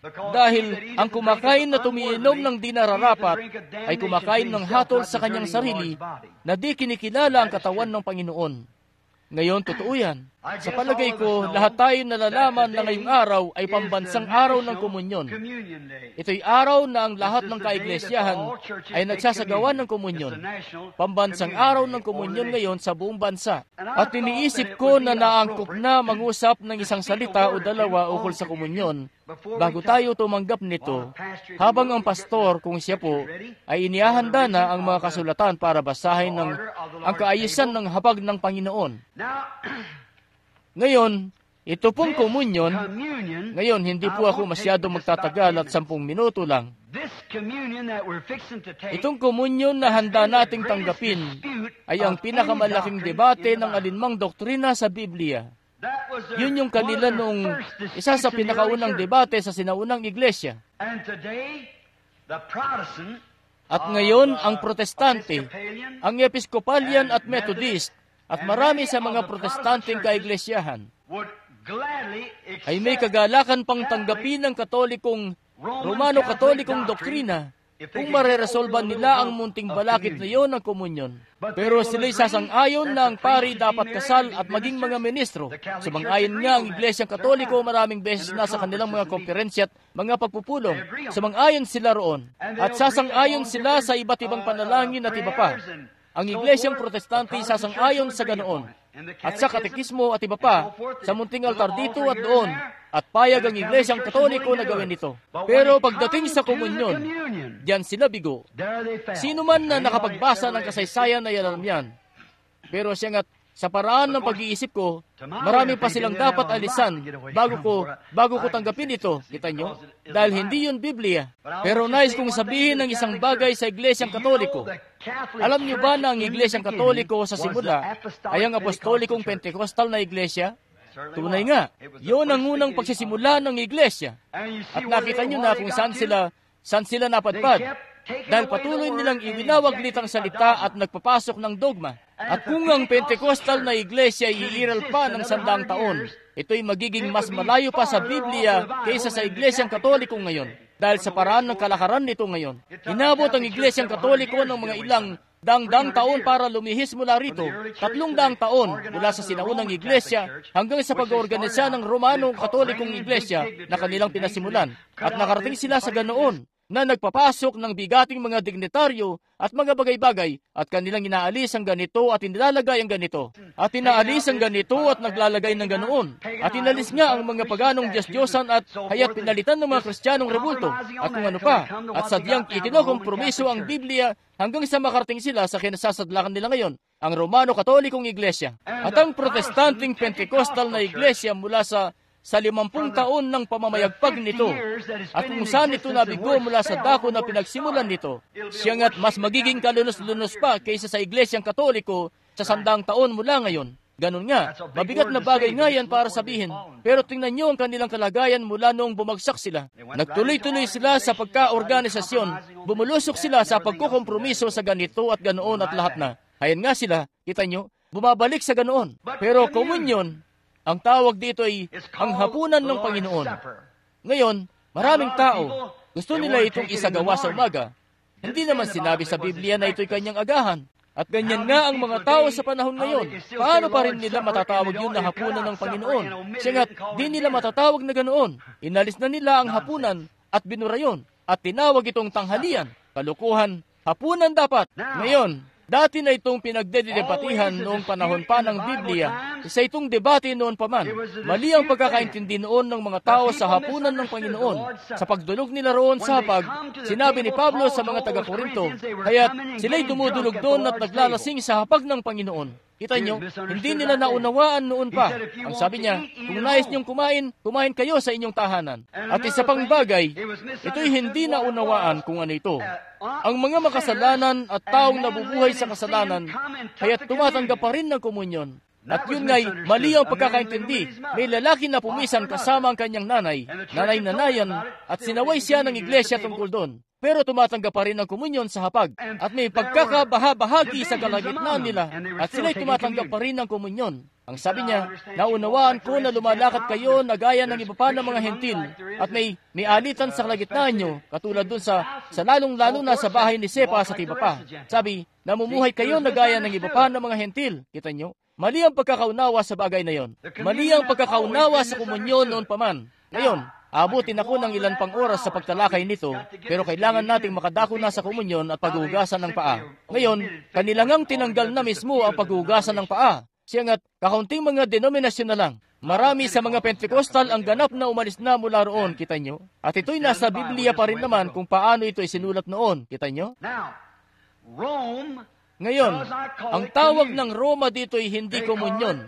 Ang tawag nila ay misa, isang banal na misa. Hindi komunyon ang tinatanggap nila. Ang tinatanggap nila ay misa.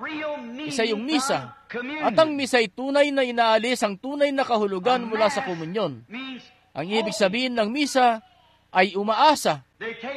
Tumatanggap sila ng misa na umaasa na sa pagsasagawa nito sa misa, na patatawarin sila ng Diyos sa kanilang mga pagkakasala sa pamamagitan ng pagtanggap ng literal na katawan ni Kristo na pinagbabagong anyuraw ng pari na maging katawan at dugo ni Kristo. Na iyon ang tinatanggap. Umaasa na iwawaglit ng Diyos ang kanilang mga kasalanan sa pagganap ng ganoon. Isa yung misa. Tinatawag ito ng mga Protestante na komunyon. Ang ibig sabihin ng komunyon ay pasasalamat. Kaya't ang Protestante, ang Katoliko ay tumatanggap ng misa, na sa misa ay umaasa na patatawarin sila ng Diyos mula sa maling gawa. Tinatanggap ito ng Protestante bilang pasasalamat para sa bagay na nagawa na sa pakikipagkomunyon sa Diyos. Pakikipagkomunyon sa Kanya, na ito'y nagawa na. Umaasa ang Katoliko na ito'y gagawin. Sinasabi naman ng Protestante na ito'y nagawa na. Iniisipan ng Katoliko kung ang kanya bang mga pagkakasala'y patatawarin. Ang Protestante nagsasabi na sila'y pinatawad na siya'y malaya na, at ang isang komunyon ay pakikipagkomunyon sa Diyos. At itong mga artikulo na tinatanggap natin ay hindi sa umaasa pa na ang ating mga pagkakasala'y patatawarin, bagkus ang mga ito ay napatawad na. Dahil ito, ang isa ay umaasa at yung isa'y pananampalataya. Ang isa'y umaasa na siya ay tama, at yung isa na may batid niya na siya'y tama. Kita nyo? Yung isa'y umaasa dahil hindi niya alam kung saan siya nakatayo. Yung isa na may batid niya na siya'y tama dahil alam niya na ang Diyos ang nagsalita. Ganun nga, yun ang pagkakaiba. Kaya kapag ikaw ay umaasa lang, mag-ingat ka. Pero kapag batid mo, kung ganoon ay magpatuloy ka, kita nyo? Kung ganoon, nakikipagkomunyon ka sa Diyos. Ang Protestante, sinasabi niya na siya'y pinatawad na't batid niya ito. Ang Katoliko'y may misa, umaasa na siya'y mapatawad. Parang ganito yan. is a beggar Ang isa'y manlilimos, hoping umaasa na ang lahat ng bagay ay magiging ayos lang. Kita nyo? Ang isa naman ay isang manlilimos na nagpapasalamat para sa bagay na nagawa na. Kapwa sila manlilimos.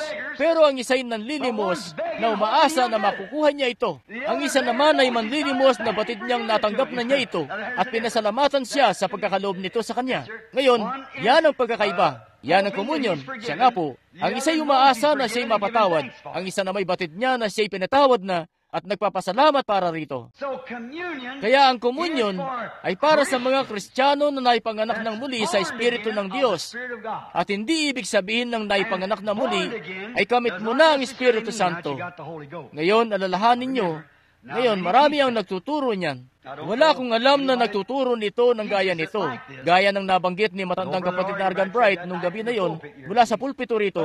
Kita nyo? Pero ang bagong kapanganakan ay hindi ang bautismo ng Espiritu Santo. Hindi yan sinusuportahan ng kasulatan. Hindi nga sa tingin ko, kita nyo? Sa paraan ng pagkakakita ko rito, kita nyo? Naniniwala ako na kayo'y ipinanganak na muli. At yan ang dahilan kung bakit ginagamit ko ang salitang bautismo sa pangalan ni Jesus Kristo. Pero hindi sa pagbabago. Ngayon, ang Pentecostal, ang United Pentecostal na Iglesia, ay nagbabautismo sa pangalan ni Jesus Kristo para sa pagbabago. Hindi ako naniniwala riyan, at maaari nilang gawin yon kung nais nila. Pero naniniwala ako sa sinabi ni Pedro, magsisi! Unang-una, hindi nakakapagwaglit ng kasalanan ng tubig. Ganon ang ipinapangaral ng Church of Christ. Pero naniniwala ako sa pagsisisi, sa kalumbayang nagmumula sa Diyos. Ang ibig sabihin ng magsisi ay bumalik, nalis ka sa pagkakasinta. Simulan mo uli. Gawin niyo muna yon. At ang pagbabautismo niya sa tubig ay isa lamang panlabas na pagpapahayag ng bagay na nagawa na sa kaibuturan niyo. Na tinanggap niyo na si Kristo bilang inyong tagapagligtas. Sa palagay ko, ang mga taga-iglesia lang ang narito ngayong gabi sa abot ng nalalaman ko. Hindi po ako palaging nagagawi rito para malaman kung sino-sino ang mga dumadalo o hindi. May natanggap akong komento rito ukol sa pagbabautismo sa isang lalaki rito sa dako ng bautismuhan, isang matandang lalaki. At bumisita ako sa kanya. Siya isang mainam na matandang lalaki. Nagkaroon ako ng pribilehiyo na akain ng buong pamilya niya kay Kristo. Lahat sila'y mga Kristiyano na. Ito pong matandang lalaki, isang kalugod-lugod na matandang kapatid, at gusto ko siya. Kaya pinuntahan ko siya at sinabi ko sa kanya, Papa, bakit ayaw niyo pong maging isang Kristiyano? Kinagigiliwan niya ako. Ang sabi niya, kapatid na Branham, magiging Kristiyano ako kapag naging sapat na mabuti na ako. Sabi ko, sasabihin ko po sa inyo ang gagawin niyo, Papa. Tumingin po kayo sa paligid hanggang sa mahanap niyo ang dako na yan na kayo'y mapagiging sapat na mabuti. Tapos sabihin mo sa akin ang dako na ito. Nais kong mapuntahan din. Sabi ko, si Kristo hindi kailanman naparito para iligtas ang mabuting tao. Pumarito siya para iligtas ang masamang tao. Kapag iniisip niyo na kayo mabuti, kung ganoon, hindi siya pumarito para iligtas kayo. Pumarito siya para iligtas sila na alam niyang masasama. Kita nyo? Si Kristo'y namatay para iligtas ang mga makasalanan. Kita nyo? Tapos sabi ko, Papa, may pila po rito. Sabi niya, kaso naninigarilyo pa ako. Sabi ko, hindi nga ako mangungusap ng tungkol diyan. Sabi niya, sinubukan ko namang ihinto, kapatid na Branham. Sabi ko, bueno, hindi tayo mangungusap tungkol sa paninigarilyo. Sabi niya, bueno, kapag nagagawa ko ng... Sabi ko, huwag ka nang magbanggit ng ano pamang bagay tungkol sa mga yan. Hayaan mo na ito. Nais kitang tanungin ng isang tanong. Sabi niya, sige, ano yon? Sabi ko, naniniwala ka ba na may Diyos? Sabi, oo naman, naniniwala ako. Sabi, lubos ko nga itong pinaniniwalaan kagaya mo sa palagay ko, kapatid na Branham. Sabi ko, naniniwala ka ba na ang siyang Diyos na yon ay tinawid ang kanyang pagka-Diyos at nagsalaman at nanahan sa kalagitnaan natin sa katauhan ni Jesus Kristo para iligtas ang tao? Sabi niya, oo, naniniwala ako riyan. At namatay siya para iligtas ang mga makasalanan gaya ko at gaya mo. Kita nyo? Oo, naniniwala ako riyan. Sabi ko, parang ganito yan. Narito tayong lahat sa isang malaking gusali rito at nasa loob tayo ng bilangguan. At hindi ako makatayo sa sulok na ito rito at makapagsabi, makakatulong ito sa akin na makalabas ng bilangguan. Tatayo na naman ako sa sulok na yon at sasabihin, makakatulong yun sa akin na makalabas ng bilangguan. Lahat tayo nasa pare-parehong kalagayan. At bawat tao na ipinanganak sa mundong ito ay ipinanganak sa pagkakasala, inanyuan sa kasamaan, pumarito sa mundo na nagsasalita ng kasinungalingan. Siya isang suwail sa simula't sapul. May nagtanong ng isang araw, ang sabi niya, kapatid na Branham, kung may pagkakaiba ba kina Adan at Eva at sa kanilang mga anak ngayon? kung lahat sila'y hubad na naglalakad sa ang kanilang mga katawan ba'y magiging pareho lang? Sabi ko, hindi po. Kami pauwi na noon sa pangangasaw ng squirrel, si kapatid na Fred at ako, at kasama ang ilan sa kanila. Sabi ko, hindi sila magiging pareho. Sabi, ang ibig mo bang sabihin, si Eva ay hindi isang babae na gaya ng kanyang mga anak na babae at si Adan ay hindi isang lalaki na gaya ng mga anak niyang lalaki? Sabi ko, sa maraming aspeto, pero hindi sa lahat ng pisikal na aspeto. Sabi niya, ano ang pagkakaiba? Sabi ko, wala silang pusod. Sila'y nilikha. Tama, hindi sila nakadugtong sa anuman. Hanggat naroon yun sa lahat ng ipinapanganak sa mundong ito, siyanga't ipinapakita na ito'y suwail sa simula't sapul. Ganun nga, sabi ko, tunay, may pagkakaiba. Wala silang pusod. Hindi sila nakadugtong sa isang babae para pumarito. Kita nyo, nilikha sila ng Diyos. Ngayon, sabi ko, nais kong sabihin ng isang bagay. Bawat tao sa loob ng bilangguan na ito, sino ba ang banal? Sino ba ang ipinanganak na hindi sa pamamagitan ng sexual na pagniniig? Sino ba ang taong makakatulong sa isa pa maski ano pa siya? Lahat tayo nasa isa't siyaring bilangguan na ito. Pero ginawa ng Diyos ang kanyang sarili na maging isa sa kanyang mga nilikha at dumating na hindi sa pamamagitan ng sexual na pagniniig, sa pamamagitan ng banal na dugo na kanyang nilikha mismo. At sa pamamagitan ng dugo na yun ay kanyang tinubos tayo. Sabi ko, naniniwala ka ba roon, Papa? Sabi niya, naniniwala ako riyan. Sabi ko, si Kristo'y namatay para sa masamang taong gaya mo.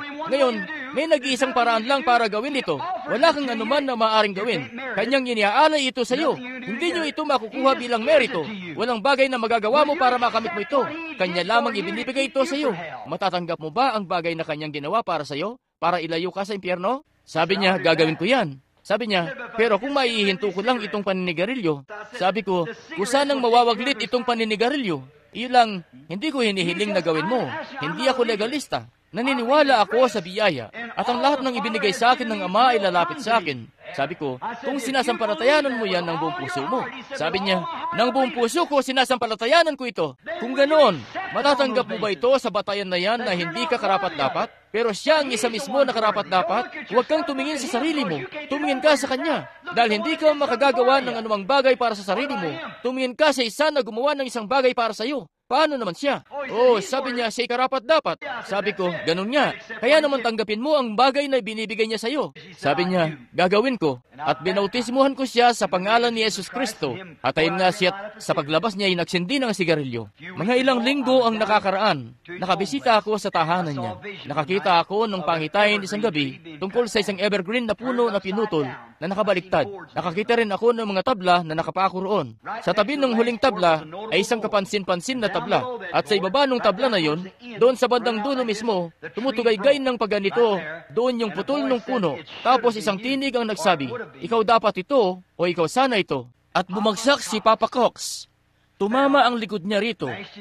At mangyari nga na ng sumunod na umaga, nang dalhin nila yung mga sigarilyo niya sa kanya, habang nakahiga siya sa kama niya, nawala na yung pagnanasa na yun sa kanya. 1 linggo lang ang nakararaan. Hindi na siya kailanman tumikim maski isa. Ayaw na niya ni isa o kung ano pa, kita niyo? At nakita ko siya di katagalan, nung ang mga kamay pa niya'y kayumanggi, ilang linggo ang nakararaan, dahil sa sigarilyo. At ngayon, hindi na nga niya kaya ang amuin ito sa paligid niya.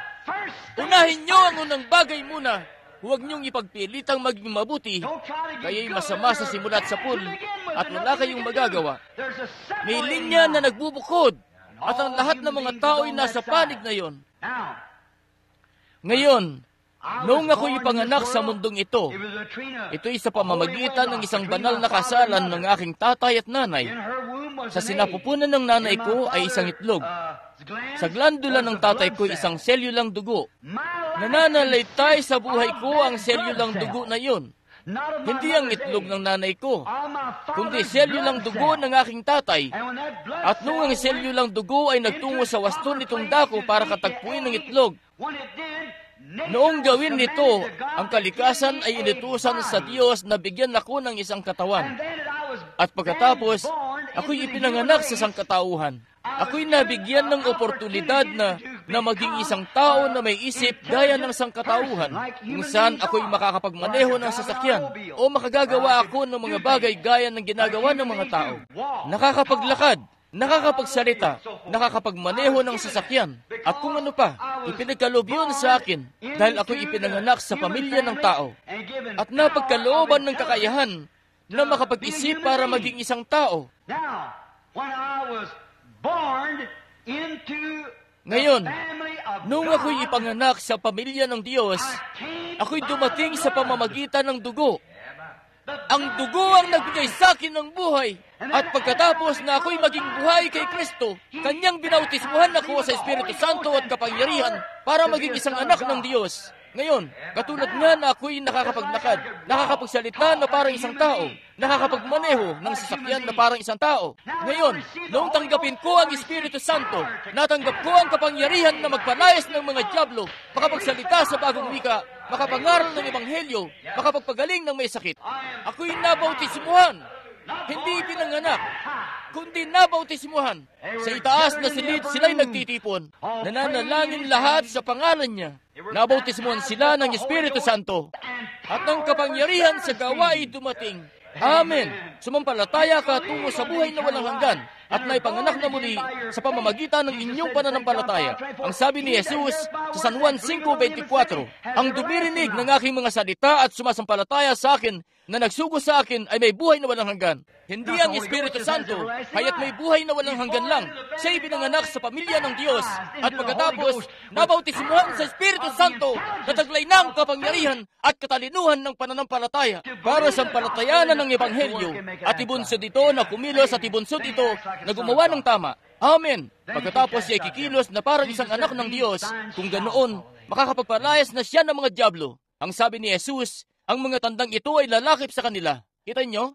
Sa aking pangalan, sila ay makakapagpalayas ng mga dyablo, makakapagsalita ng bagong wika, hahawak ng mga ahas, iinom ng nakamamatay ng mga bagay. Kita nyo? Tinanggap niya ang kapangyarihan sa pamamagitan ng Espiritu Santo para gawin ang mga bagay nito. Ngayon, nung umalis si Jesus, ang sabi niya, nararapat para sa akin na umalis, dahil kung hindi ako aalis, ang Espiritu Santo ay hindi darating. Kita nyo? Pagkatapos sa pagparito niya, Kanyang sasawayin ng mundo ng kasalanan at magtuturo ng katwiran at magpapakita sa inyo ng mga bagay na parating. Yun ay mga pangitain. Kanyang kukunin ang mga bagay na itinuro ko sa inyo at iahayag ang mga ito sa inyo. Ang mismong mga salita na siya'y pumarito. Walang sino man ang makaunawa ng salita sa labas ng bautismo ng Espiritu Santo. At kapag ang isang tao ay magsasabi na kamit niya ang bautismo ng Espiritu Santo at pamamalian ng salita sa pagiging tama, may kung anong bagay na mali. Si Pablo ay kritiko noon ng bagong tipan. Hindi po pala. Siyangat hindi pa nasusulat ang bagong tipan. Si Pablo ay kritiko ng Kristyanismo. Si Saulo. At noong tanggapin niya ang Espiritu Santo, nagtungo siya ng 3 taon sa Asya para pag-aralan ang mga kasulatan. Dahil siya tinuruan sa ilalim ni Gamaliel na isang bantog na guro. Pagkatapos, noong bumalik siya at 14 na taon nang nakalipas, nagtungo siya para katagpuin si Pedro sa Jerusalem at nalaman na sila'y salita sa salita na parehong ebanghelyo mismo. Ang siyang Diyos na nagbunsod kay Pedro na makapangaral noong araw ng Pentecostes at nagsabi sa mga tao na sila'y dapat magsisi at magpabautismo sa pangalan ni Jesus Kristo ay ang siyang Espiritu Santo na naghayag nito kay Pablo. At sinabi niya sa kanila sa mga Gawa 19, matapos na sila'y mabautismuhan isang beses ni Juan, sabi, kinakailangan niyong mabautismuhan muli sa pangalan ni Jesus Kristo. Kita nyo? Kita nyo? Ang Espiritu Santo ay nananatiling tama sa mga kasulatan. Ang pananampalataya rito ang nagbubukas sa pagkakakandado ng bawat hiwaga. Amen. Ang sabi ng Biblia sa unang Juan 5:7, ang tatlong ito na nagpapatotoo sa langit. Ang Ama, ang Salita na si Kristo, at ang Espiritu Santo. Ang tatlong ito ay isa. At may 3 na nagpapatotoo sa lupa, tubig, dugo, espiritu. Ang 3 ito ay hindi isa, pero ang mga ito ay nagkakasundo sa isa. Ngayon, hindi nyo maaaring tanggapin ng Ama na walang anak. Hindi nyo maaaring tanggapin ng anak nang walang Espiritu Santo. Sila'y iisa, pero maaari kayong mapag-aring ganap nang hindi napapaging banal. At maaari kayong mapaging banal nang walang Espiritu Santo. Ang pagpapaging banal ay sa pamamagitan ng dugo. Sa pamamagitan ng dugo ay dumarating ang buhay. Kita nyo? At ang Espiritu Santo ang kapangyarihan ng Diyos. Kita nyo? Ang kapangyarihan na binigay sa iglesia. Tatanggapin ninyo ang kapangyarihan. Mga Gawa 1:8. Matapos na dumako sa inyo ang Espiritu Santo, matatanggap ninyo ang kapangyarihan. hindi na kayo'y may papanganak na muli. Tatanggapin ninyo ang kapangyarihan matapos na ang Espiritu Santo'y dumako sa inyo. Pagkatapos kayo'y aking mga saksi sa Jerusalem, Judea at Samaria, hanggang sa kauli-hulihang hangganan ng lupa. Kita nyo? Natatanggap nyo ang kapangyarihan matapos na matanggap nyo ang Espiritu Santo. Pero unang-una, kinakailangan mong matanggap ang Espiritu Santo at yun ang kapangyarihan ng Diyos, kita nyo? Para maghayag at magpamalas, kayo'y gaya ng kayo ay isang tao at natutong makapagsalita at makapaglakad at gawin ang mga bagay na ginagawa ng isang tao. Kapag kayo'y nabautismuhan sa Espiritu Santo, kayo'y pagkakalooban ng kapangyarihan para umakto bilang mga anak na lalaki at mga anak na babae ng Diyos. Hindi nakapagtataka na ang mga tao ay kumikilos at umaakto gaya ng ginagawa nila ngayon, hindi kasi sila napuspos ng Espiritu Santo. Kung sila'y puspos, iba ang ikikilos nila. Sinasabi nila na napuspos sila. Pero ang sabi ni Jesus, sa pamamagitan ng kanilang mga bunga, ay makikilala ninyo sila. Kaya paano nyo magagawa yun? Kita nyo? Malaking kalituhan. Kita nyo? Bagkus ay manumbalik kayo sa mga bagay na totoo. Ngayon, kung kayo'y namumuhay ng matuwid at sinasabi nyo na kayo'y Kristiyano, inaanyayahan ko kayo sa hapag ng Panginoon. Ngayon, walang duda, isinasagawa ang komunyon sa buong bansa. Ang ilan sa kanila ay sa isang paraan, at ang ilan sa ibang paraan. Pero sa palagay ko, ang pinakamainam na paraan para isagawa ito ay sundin ng mga kasulatan, gaya ng paano nila ito isinagawa noon sa mga kasulatan. Sa palagay ko, sapat na yon. Nasa iyo ba ang Biblia mo, kapatid na Neville? Babasahin ni kapatid na Neville ngayon ang mga kasulatan. In the 11th chapter of 1 Corinthians, beginning at the 23rd verse. Sapagkat tinanggap ko sa Panginoon ang ibinibigay ko naman sa inyo, na ang Panginoong Yesus ng gabing siya'y ipagkanulo, ay dumampot ng tinapay, at nang sila'y makapagpasalamat, ay kanyang pinagputol-putol at sinabi, kunin ninyo, kainin, ito'y aking katawan, na pinagputol-putol dahil sa inyo. Gawin ninyo ito sa pag-aalaala sa akin. At gayon din naman, hinawakan ang saro, pagkatapos na makahapon, na sinasabi, ang sarong ito'y isang bagong tipan sa aking dugo. Gawin ninyo ito sa tuwing kayo'y magsisiinom, sa pag-aalaala sa akin. Sapagkat sa tuwing kanin ninyo ang tinapay na ito, at inuman ninyo ang saro, ay inihahayag ninyo ang pagkamatay ng Panginoon hanggang sa dumating siya. Kaya't ang sino mang kumain ng tinapay o uminom sa saro ng Panginoon na di nararapat, ay magkakasala sa katawan at dugo ng Panginoon. Datapwat siya sa atin ng tao ang kanyang sarili, at saka kumain ng tinapay at uminom sa saro. Sapagkat ang kumakain at umiinom ng di nararapat, ay kumakain na tumiinom ng hatol sa kanyang sarili na hindi niya kinikilala ang katawan ng Panginoon. Dahil dito'y marami sa inyo ang mahihina at mga masasakitin at hindi kakaunti ang nangatutulog. Datapwat kung ating kilalanin ang ating sarili ay hindi tayo hahatulan.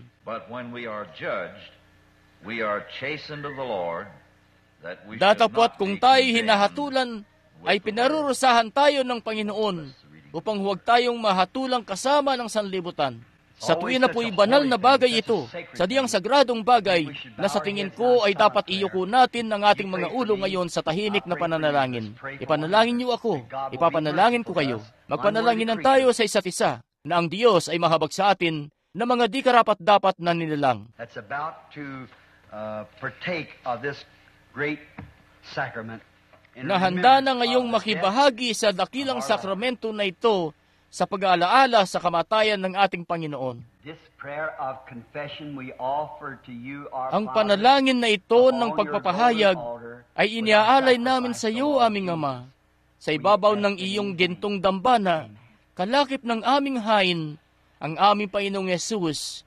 Hinihiling po namin ito sa kanyang pangalan. Amen.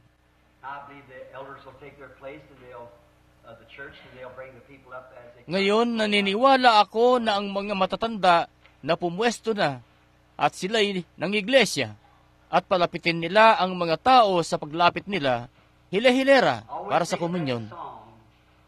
Lagi niyong bulayin ang awitin na yon. Minamahal na naghihingalong kordero, ang iyong sadyang mayamang dugo ay kailanman di mawawalan ng taglay niyang kapangyarihan. Hanggang sa ang lahat ng tinubos na iglesia ng Diyos ay magkaroon ng kaligtasan upang hindi na mabuyo sa kasalanan. Iyuko natin ang ating mga ulo. Mapagbiyayat banal na Ama, Jehovah, ang dakilang pinakamakapangyarihan sa lahat. Iyo pong ipadala ang iyong mga pagpapala sa iyong bayan Habang kami naghihintay, patawarin mo kami sa aming pagkakasala at ngayon iniaalay namin sa iyo ang sakramento na ito, ang alak na ito, ang mga ubas na pinatubo, at ang mga kamay ng mga ministro na siyang nagpiga nito.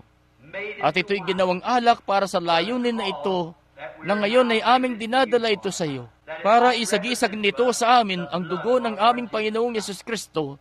Dalangin ko po sa iyo, Ama, napakalinisin ang alak para sa layunin na ito. Patawarin ang bawat pagkakasala namin, at nawa ang bawat tao na tatanggap ng alak na ito sa kanilang katawan ay magkaroon ng kalusugan, kalakasan, at kaligtasan mula sa iyo. Iyo pong ipagkaloob ito, Panginoon. Hinihiling po namin ito sa pangalan ni Jesus. Amen. Sinabi ng Biblia na noong pagputol-putulin niya ang tinapay at pinagpala ito, ang sabi, kunin ninyo at kainin. Ito ang aking katawan na pinagputol-putol para sa inyo. Gawin ninyo ito bilang pag-alaala sa akin. At sa pagkuha natin sa mumunting piraso na ito ng tinapay ng koser, na ginawang walang lebadura, ito'y gawa ng mga Kristiyano. Ito'y ginawa dahil ito'y sumasagisag sa katawan ni Kristo. Nauunawaan natin na noong ang mga alagad sa panahon ni Kristo o panahon ng Iglesia na kumuha ng mga bahagi nito at tinihanda ang hapunan noong huling hapunan sa huling hapunan ni Kristo. At sa pagtugaygay sa Biblia, iministro ng mga alagad ang mga bagay nito sa mga tao. At ngayon, ang makabagong panahon ng mga alagad, ang ating mga kapatid na lalaki dito ng Iglesia, mga alagad ng layunin na ito ang magbabahagi sa mga tao. At kukuha sila ng mga bahagi at ibibigay ang mga ito sa mga tao. At ngayon, sa pagtanggap nyo sa tinapay na ito, alalahanin nyo, sinasagisag nito ang kordero. Maraming taon na ang nakalipas noong ang kordero ng Israel ay inihaw sa ibabaw ng apoy at kinain kasabay ng mapapait na gulay, ang mga tao ay nagkaroon ng lakas. Ang mga panyapak nila'y hindi napudpod, ang kanilang mga damit ay hindi nahimulmod sa buong paglalakbay nila hanggang sa makarating sila sa lupain na ipinangako sa kanila. Naway panatilihin tayo ng Diyos na malusog, masaya, na pinaglilingkuran siya hanggang sa marating natin ang ipinangakong lupain na kanyang ipinagkaloob sa atin. Manalangin tayo. Mapagbiyayang makalangit na Ama, sa aking pangungusap ngayong gabi, ukol sa banal na malinis na katawan ng ating Panginoon, na sa Kanya'y nananahan ang buong kapuspusan ng pagkadiyos. Kapag naiisip ko ang katawan na iyon na napangasan at niluray, at ang dugo'y umaagos, ang kanyang likod at kanyang tadyang ay nababanaag, at may mga latay sa itaas at ibaba ng kanyang likod. Kapag naiisip ko ang kulubot na diniinang tinapay na ito na sumasagisag doon, ito'y nananariwa sa aming mga puso. Aming inilalatag ang aming mga puso, Panginoon, sa ibabaw ng iyong altar ngayong gabi. Iyo pong patawarin kami, O Diyos. At nawa ang pinagputol-putol na tinapay na ito sa paglagay namin dito sa aming bibig, ang iyong mga lingkod at naway mapagkilala nila na ito'y ang iyong natatanging katawan na nabugbog at nasugatan. At sa pamamagitan ng mga latay ay kami pinagaling. Iyo pong ipagkaloob ito, Panginoon. Pakalinisin ang kosher na tinapay na ito para sa inilang layunin para rito. Kami umihiling sa pangalan ni Jesus. Amen. Sandali lamang po. It is not closed communion. Every Christian believer is welcome to the table of the Lord to have this fellowship with us.